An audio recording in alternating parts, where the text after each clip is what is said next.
Hi guys, मैं अनुज। आप बस हो गया दूसरा। तो डॉक्टर से मैंने आंखें दिखवाई और उसके बाद ईयर ड्रॉप्स दिए। ईयर नहीं, आई ड्रॉप।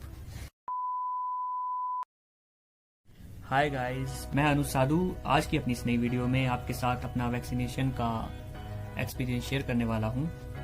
तो होप आप सबको ये वीडियो अच्छी लगे और आपके किसी काम आए। वीडियो को एंड तक जरूर देखें। First of all, I am a front line worker. तो वैक्सीन की बुकिंग वगैरह तो जो है वो मेरी ऑर्गेनाइजेशन ने बुक करवाया था। इसमें एक फॉर्म फिल होता है, जो फॉर्म कंपनी के थ्रू ही भरा गया था, और एक हमारी जो इंडस्ट्रियल मैनेजर की जो स्टैंप है वो लगती है इसमें। और हम वहाँ पे हॉस्पिटल में गए थे, गवर्नमेंट सिविल हॉस्पिटल में। वहाँ पे हमारी वैक्सीनेशन होनी थी। तो जितने भी लोग थे, सारा स्लॉट, एक 100 वैक्सीनेशन आई थी। तो हमारे कंपनी से कुछ अलग अलग कंपनी से अलग अलग बंदे आए थे, तो हमारी वैक्सीनेशन वहीं पे हुई थी। तो हुआ ये कि वैक्सीन लगनी थी उस दिन। ऑर्गेनाइजेशन ने हमें कहा कि जहाँ पे आपको वैक्सीन लगनी है उस सेंटर में चले जाओ। तो जनरली मेरा जो सेंटर था वो एक सिविल हॉस्पिटल था। तो मैं और मेरा दोस्त बाइक पे गए। आई हार्डली टेक ब्रेकफास्ट, मैंने ब्रेकफास्ट नहीं किया था। एंड जाते हुए मैंने और मेरे दोस्त ने बात की कि कुछ खा लेना चाहिए भाई, सुई वगैरह लग गई है, कुछ घूम वगैरह, चक्कर वगैरह आ गया। तो मैंने कुछ पहले से वीडियो भी देखी थी, तो उसमें उन्होंने अपने एक्सपीरियंस शेयर किए थे, जैसे मैं अपना एक्सपीरियंस आपके साथ शेयर कर रहा हूँ। तो जाते जाते हमने एक ढाबे पे आलू के पराठे ले लिए। हमने एक एक पराठा खा लिया। फिर वहाँ से हम चले गए थे सिविल हॉस्पिटल। तो जैसे ही सिविल हॉस्पिटल पहुँचे भाई, इतनी लंबी लाइन। कोई भी सोशल डिस्टेंसिंग का मतलब जो शेड्यूल है वो फॉलो नहीं कर रहा था, कि सोशल डिस्टेंसिंग क्या होती है ना, पता ही नहीं था। लोगों में एकदम होड़ मच गई थी कि हमें भी वैक्सीन लगानी है, हमें भी वैक्सीन लगानी है, क्योंकि कुछ 100 इंजेक्शन का एक स्लॉट आता है, जो बस 100 ही इंजेक्शन थे हमारे सेंटर में। तो हम गए वहाँ पर, कुछ पुलिस वाले थे, सोशल डिस्टेंसिंग कुछ थी नहीं। हमने उन्हें कंप्लेंट किया कि आप सबको मैनेज करके खड़े रहने के लिए कहो। तो वहाँ पे पुलिस वालों ने थोड़ा सा हमें कॉपरेट किया कि कोई नहीं, हम बोलते ही नहीं। तो हम लाइन में लग गए। इतनी तेज़ धूप थी, बहुत तेज़ धूप थी भाई। इतनी तेज़ धूप कि चक्कर आने लग गए थे इंजेक्शन से पहले ही। हमारे पास वाटर बॉटल भी नहीं थी, कोई दुकान खाली नहीं थी, लॉकडाउन लगा हुआ था, कहीं पे पानी तक अवेलेबल नहीं था। तो हम वहाँ पे गए, एक वहीं पे किसी का घर था, तो वहाँ से हमने पानी वानी पी लिया था। तो हम लाइन में खड़े हो गए। सुबह 11 बजे का टाइम था। सुबह 11 बजे के टाइम के बाद से लेकर उस वैक्सीनेशन सेंटर में सिर्फ एक ही बंदा था जो डाटा एंट्री कर रहा था। उसके बाद डाटा एंट्री के बाद हमारे फॉर्म के बाद हमें वैक्सीन लगनी थी। तो सुबह 11 बजे हम खड़े थे। 11 बजे से खड़े होते होते उनका लंच टाइम हो गया। हम फिर भी खड़े थे धूप में, पूरी धूप लगी हुई थी। उसके बाद हम लंच, जैसे ही लंच किया, लंच करने के बाद आए, तो वहाँ पे सारे एम्प्लॉयज़ भी आ गए थे जो वैक्सीन वगैरह लगा रहे थे। तो पूरा लंच करने के बाद हमें पूरा 3 बज गया। ठीक 3 बजे मुझे वैक्सीन लगी थी, कोविशील्ड। तो आरोग्य सेतु में आपको, अगर आपने पहले से रजिस्ट्रेशन करवाया होता है तो उसे कैंसिल करवाते हैं वो, और अपना रजिस्ट्रेशन फिर से करवाते हैं। उसके बाद मैंने उसमें वहाँ पर उन्हें रजिस्टर के बोला कि मेरा भी रजिस्टर कर दो। तो आरोग्य सेतु में हमारा रजिस्टर हुआ। उसके बाद फॉर्म में एंट्री हो गई थी। तो आरोग्य सेतु में मेरा जो कोविशील्ड का फॉर्म था वो वैक्सीन लगाने के बाद पूरा शो कर रहा था। उसमें मेरी एज थी, आधार नंबर था, और जो भी फॉर्म था उसमें सारी डिटेल्स प्रोवाइड थी कि मैंने किस दिन वैक्सीन लगवाई है और मेरा नेक्स्ट वैक्सीन लगवाने की डेट क्या है। उसके बाद जी वैक्सीन लगवाने के बाद हमें ठीक फील हो रहा था। मेरे दोस्त को हो रहा था मुझे घूम हो रही है। तो वैक्सीनेशन लग गई। वैक्सीनेशन लगने के बाद हम अंडर ऑब्जर्वेशन थे 30 मिनट के लिए। तो जिसने इंजेक्शन लगाया पता भी नहीं चला भाई कब इंजेक्शन लग गया। उसके बाद फिर हम आ गए अपने अपने घर आ गए। थोड़ा सा फिर थोड़ी देर बाद यहाँ पे मेरे इंजेक्शन लगा था। इधर इंजेक्शन लगने के बाद ये बाजू थोड़ी भारी भारी सी हो गई, थोड़ा सा हार्ड सा हो गया, थोड़ा सा दर्द शुरू हो गया। फिर जैसे दर्द शुरू हो गया मैंने इग्नोर करना शुरू कर दिया। मैं कहा चलो कोई बात नहीं भाई, वैक्सीन लगी है तो इतना तो बनता है। उसके बाद फिर थोड़ा सा मैंने खाना वाना फिर से खा लिया, थोड़े से फ्रूट्स खाए, और धूप में खड़े थे, इलेक्ट्रोलाइट की भी कमी थी, ORS का घोल बना के पी लिया।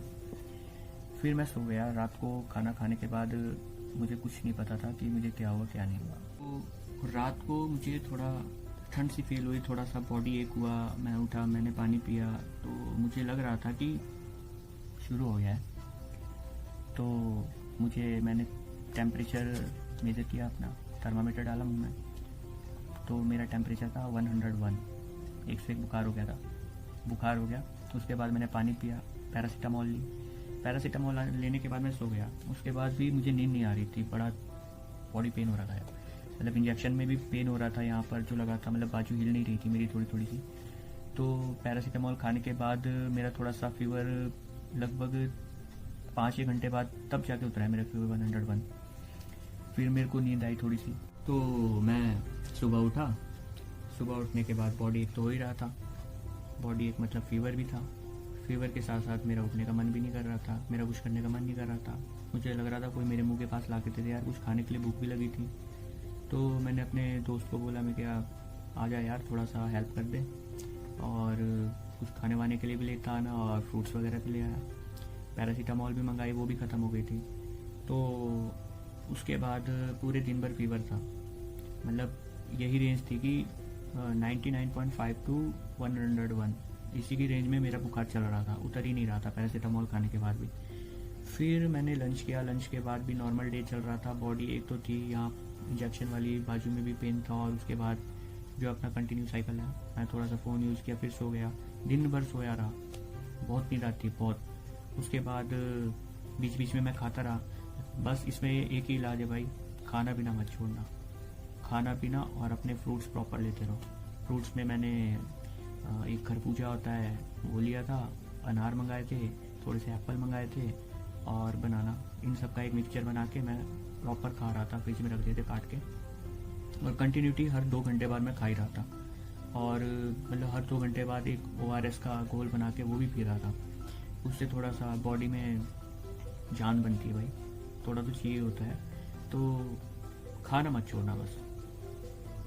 तो गाइज उस दिन ऐसे ही चलता रहा, दिन भर मैंने खाया पिया, सोया उठा, बस यही चलता रहा भाई। फीवर उतर ही नहीं रहा था, उतरने का नाम ही नहीं ले रहा था। थोड़ी डिजीनेस थी, और मतलब इतना परेशान हो गया था कि बहुत ज़्यादा परेशान हो गया था उस दिन। तो मैं, ऐसा नहीं है कि सबको फीवर आ रहा है, किसी को फीवर आ रहा है, किसी को नहीं भी आ रहा है। मुझे बहुत फीवर आया था, मेरी हालत बहुत ख़राब हुई थी, सारे बॉडी में एक था, और उसके बाद भी ऐसा कुछ करने का मन नहीं था भाई, बहुत बुरी हालत थी। उसके बाद फिर शाम हुई, शाम को मैंने एक पैरासीटामोल फिर ली थी, फिर पैरासीटामोल लेके मैं सो गया था।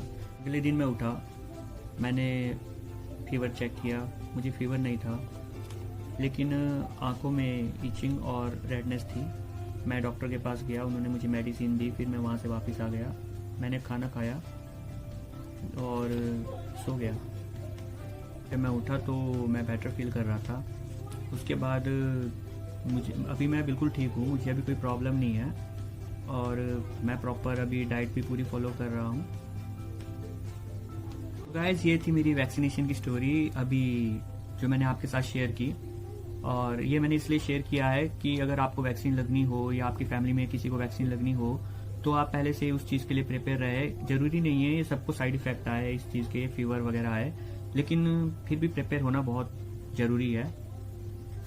तो मैंने इन सब से जो सीखा है उसमें कुछ बातें आपको मैं बताऊंगा, hope it works for you. पहली चीज़ जो है वो है आपकी डाइट। तो डाइट में आपको जंक फूड नहीं खाना है, और जब भी आपकी वैक्सीनेशन की डेट हो उससे पहले आपको प्रॉपर डाइट लेनी है, वेजिटेबल्स वगैरह, फ्रूट्स वगैरह, जूसेस वगैरह लेने हैं प्रॉपर।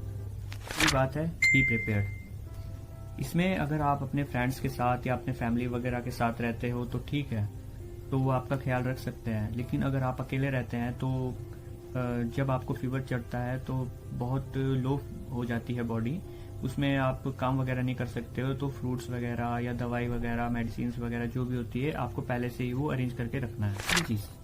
तीसरी चीज़ का ध्यान आपको ये रखना है, जैसे आपको वैक्सीन लगी है, जैसे मान लो बाजू पे लगी है, तो ये नहीं है कि आपको बाजू को बस एक जगह ही रेस्टिंग मोड पे रखना है। आप उसका नॉर्मल, आप जैसे नॉर्मल वर्क करते हो, डेली वर्क करते हो, वैसे अपने बाजू या जो भी है मूवमेंट कर रखना है। लास्ट आपको हाइड्रेटेड रहना है, आपको प्रॉपर जूसेस और नारियल पानी और प्रॉपर ORS का जो भी है, मतलब आप पीते रहें, मतलब लिक्विड आपको पूरा लेना है। तो आई होप आप में से किसी को भी कोई साइड इफेक्ट ना आए, और अगर आए तो जल्दी से ठीक हो जाए। अगर इससे रिलेटेड आपकी कोई भी क्वायरीज हो तो आप मुझे कमेंट बॉक्स में कमेंट करें, मैं आपके सारे कमेंट्स का रिप्लाई करूंगा। Please feel free. Thank you all for watching this. Stay safe and be healthy. Bye bye, tata, good bye, गया।